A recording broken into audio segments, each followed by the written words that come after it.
Satanism.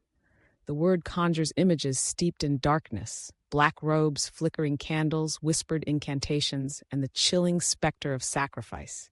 But peel back that layer, and you'll find something far more insidious lurking beneath the surface. It's not just the rituals that haunt us.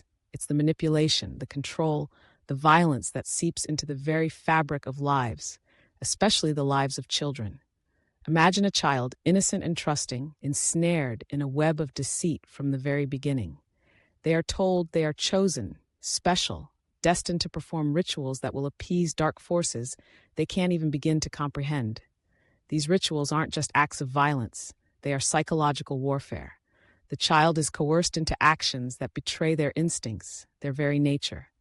They witness horrors that etch themselves into their souls, leaving scars invisible to the eye but palpable in their spirit.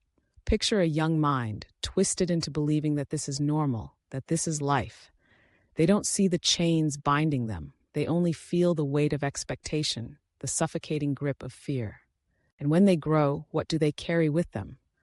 A burden of trauma that manifests in myriad ways. Depression, anxiety, an inability to trust.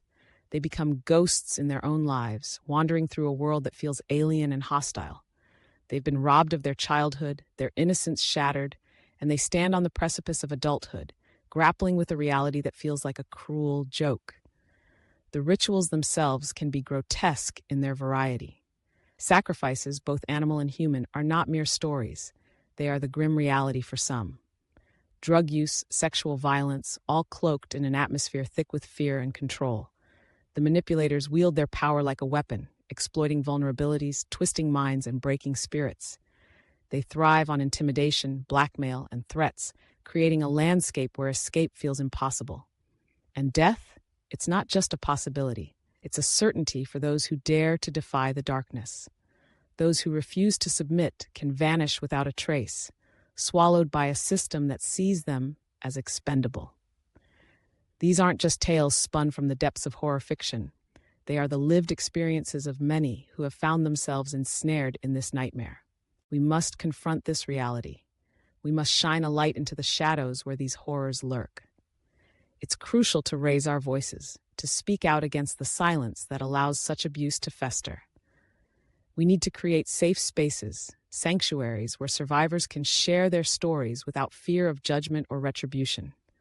We must stand beside those who are clawing their way out of this hell, who are trying to reclaim their lives from the grip of satanic abuse. This is not a myth, nor is it a relic of folklore. It is a tangible threat that exists in our world today. If we remain silent, we become complicit in the suffering of those who cannot speak for themselves. We must be their voice, their advocates, their shields against the darkness that seeks to consume them. Let us not turn away from the uncomfortable truths that lie beneath the surface.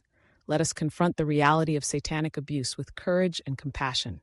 For every child manipulated, every soul shattered, we owe it to them to fight back, to ensure that their stories are heard, and to work tirelessly to create a world where such horrors can no longer thrive.